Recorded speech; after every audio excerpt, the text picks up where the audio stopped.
Hey everybody and welcome. Today I want to show you how to make some medieval 14th century-ish wire wrapped hairpins. These are made with just, as I said, just wire, and they feature a long U-shaped pin and then a coiled wire for decoration at the top of the pin. And as you can see, I've made these in pairs. These are out of a brass wire and these are copper, because I like having different color options.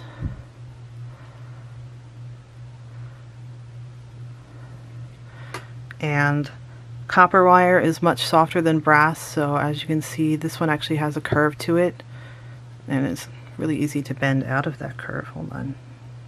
Here we go. So these actually have a curve to it to sit flat against the head, and while these are a much stiffer brass wire, so they don't really have that curve, but that's not a big deal. So these can be made with honestly minimal equipment besides your wire. So let me zoom out a little bit and we'll talk materials. So I'm going to be using a 14 gauge silver wire. This is a silver plated copper wire, copper core wire. It falls somewhere, I believe, between quarter hard and half hard. So it's a little bit stiffer than my copper wire, but it's not as stiff as my brass wire. So I've got my 14 gauge wire for the main part of the pin, and then I'm going to be using some 24 gauge for the spirals. And then I'm going to need wire cutters and some type of plier, either a needle nose or these are a bent nose plier. Honestly, it's not super important which type of pliers you have. And then the only other thing I really need is something round. This is a cardboard tube that is about 1 inch in diameter to bend the head of the pin around to get that shape. And that is the minimum you need to do this. I've got a couple extra things that I also use, so let me show you what those are. I'm going to be using this, which clamps onto the edge of my table, and there are more pieces to it. I'll show you when I set it up, and it is for creating these spirals. It just makes life easier for me. And I'm also going to be using some metal files towards the end. So let's get started. From my 14 gauge wire, I have already cut the pieces that I need to work with. So I have 2 pieces that are about 8 inches long, and these are going to be the main part of my pins. And I've actually cut a 3rd piece that I've straightened out, and I will show you why. And I need this one to be straight because it will make my life so much easier for what I'm going to be using it for. So I've got my pins, I've got my pin pieces ready, and I've got this, and I'm going to need my fine wire, which is the 24 gauge. Now, if you're doing this with just the wire and not the winder, which I'll show in a second, then you can just wrap your spiral right around this piece of straightened out wire. It is fairly simple. I'm just going to hold this here, and then you just wrap around and around and around a lot of times. Let's see, you're going to focus. So you see now I've got some gaps in here. I don't want gaps, so I'm just going to push them together as I go, and then if I were going to wind my spiral by hand, I would just keep winding until I had the length I wanted. For this, I generally go for about a 4-inch long spiral. I have already wound one of them. I'm going to show you how I use my winding tool to do the other one. But I'm going to pause for a second because I need to move the camera. So for making spirals, I actually have this tool which just clamps on to the edge of my desk. It screws on.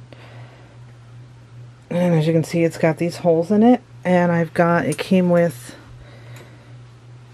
these 5 different sizes of things. Because I'm working with fairly fine wire and doing a small project, I'm going to use this one, which is actually the second smallest. And what it does is it slides into here. And you can see I've got this to make turning easier. And it just rotates, and I wrap to make it much easier and faster to create spirals with my wire. So I've got my 24 gauge again, and I'm going to hold it in this hand. I'm going to wrap it around here a couple times just to keep it stable as I start, and then literally all I'm going to do is just rotate the handle to wrap my wire into a spiral. And I'm holding the spool with this hand just to keep it from exploding on me, because I don't want to release too much wire at a time. And I am just going to, nice and quick and easy, wrap this until it is about 4 inches long.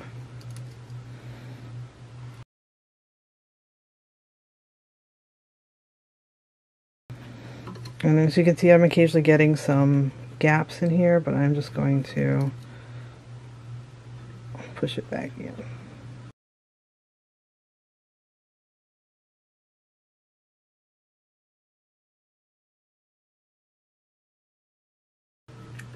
I don't want my wire to overlap itself, so I need to keep an eye out for that.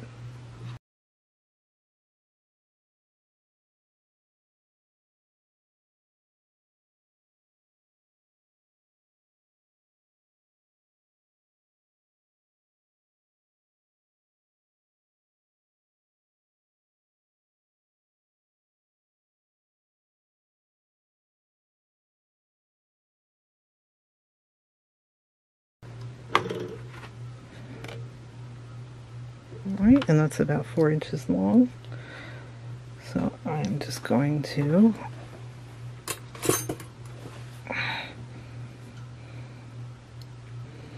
cut, leaving myself a couple inches for a tail, and then I am done making my spiral.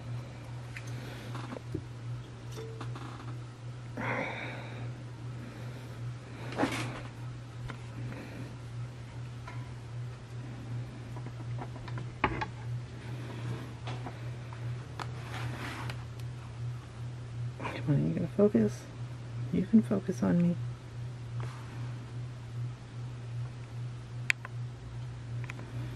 Alright, it's being stubborn about focusing. There we go. So I'm just going to unwrap this end and pull it off of here. And as you can see, I've got a nice long spiral. And these spots where I've got a little bit of a gap, I'm just going to kind of push them closer. But it's not a huge deal to have some slight gapping in the spiral, because in the next step it's going to disappear. So I just want to make sure the end that I had wrapped around the coiler is straight again. I don't want any major kinks in this end, because I am going to use it to secure this spiral onto the hairpin. So let's move on to the next part.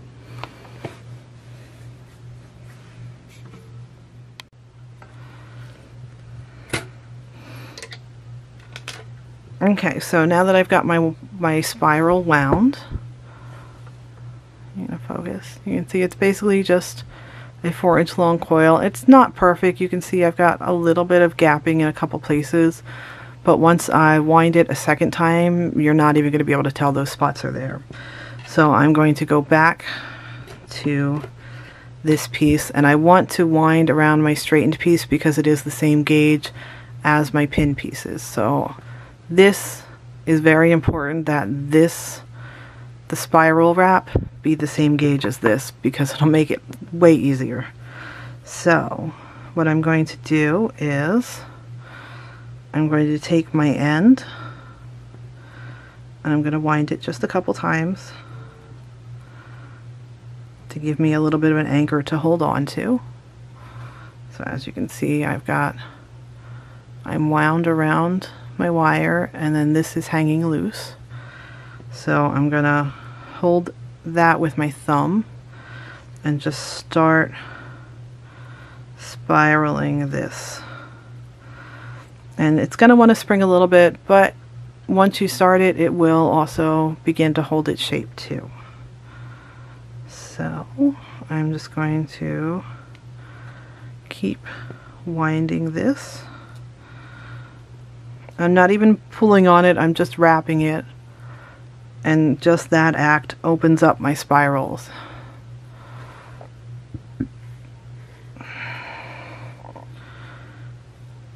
And I'm just going to go the whole way.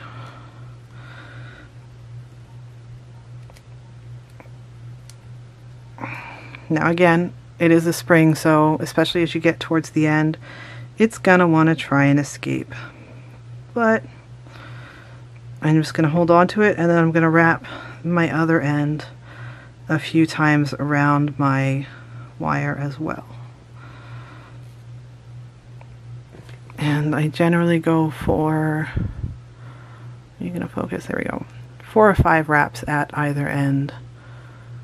So I'm going to put a couple more wraps at this end just to even it out. And I don't want my wire to cross itself. I want it to be next to, not overlapping.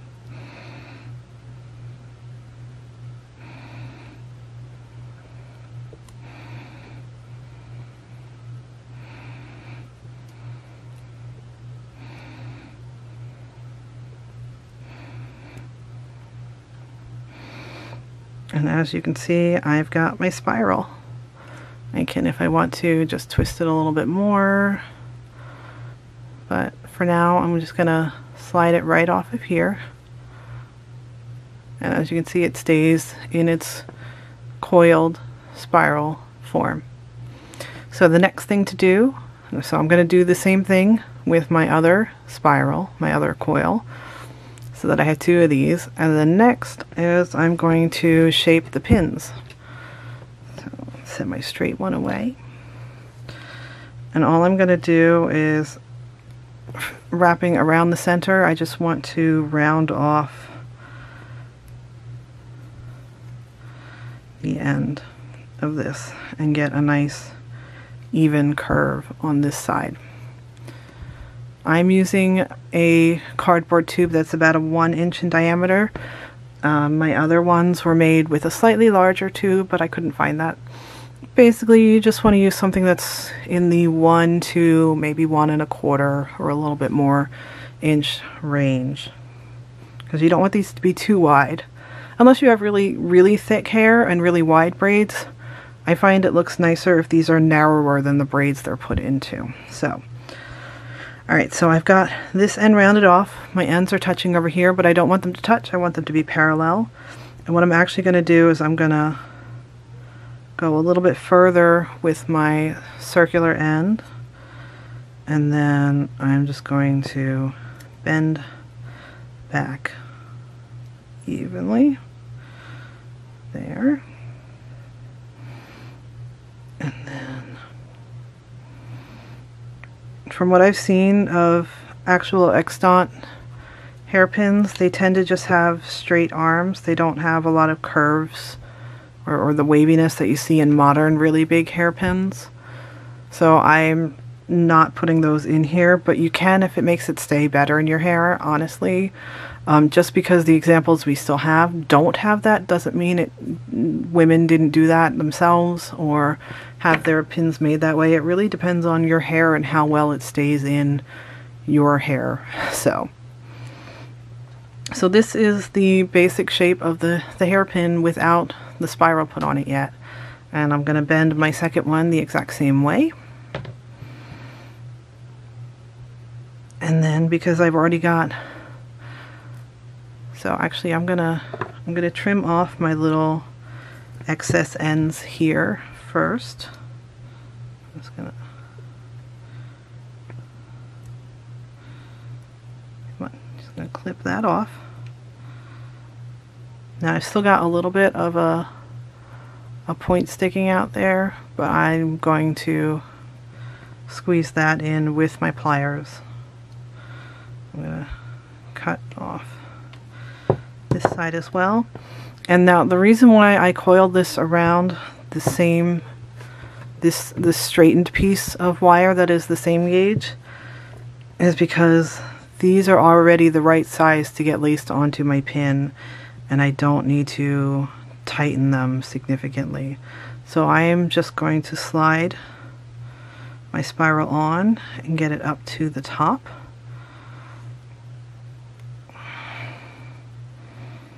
Make sure it's centered.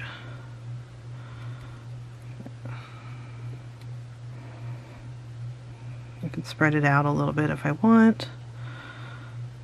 But once I like where it is located on the top of my curve, I am just going to take my pliers and tighten up this part down here that goes around the pin itself. I'm going to do that on both sides.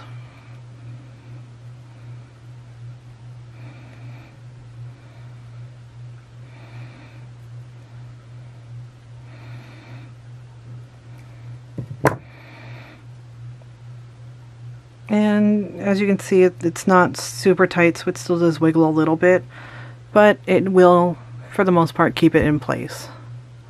So this is basically a finished pin. The only other thing I'm going to do to it is I'm going to take my metal files and I'm just going to file down the ends so that they aren't, because right now they're just roughly cut from my wire cutters, and I want them to be a little smooth and not sharp or snaggy, because I don't want them to catch on my hair when I'm putting it in my hair. So I'm really just taking a file, and depending on what type of like nail files you have, you might be able to do this with one of those. That is a matter of how hard your metal is that you're using in your wire. Something like brass, that would be too hard, I think, to use like an emery board for. But for copper, you might actually be able to get away with it there. So, like I said, I'm just smoothing down my edges, getting rid of the rough, sharp bits from where it was clipped.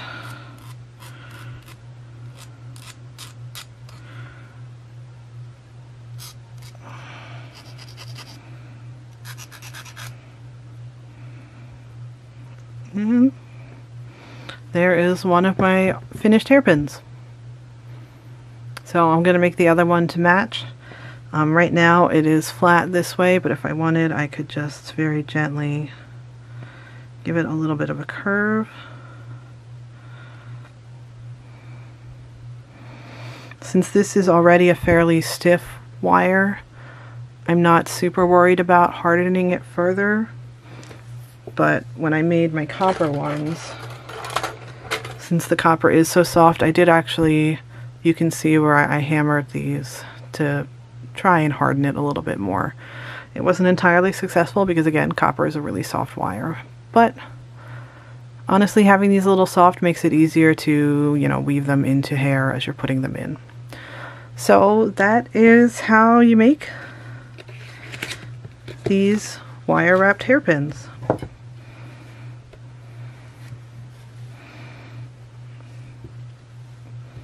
And you can make them in all of the colors and have a rainbow.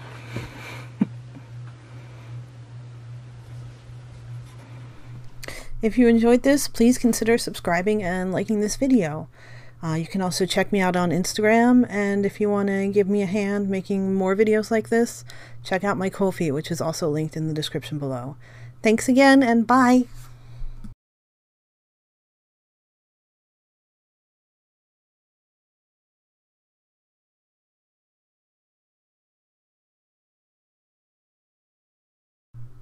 Take it from me, this is way easier to do in front of a mirror than a little tiny camera view screen.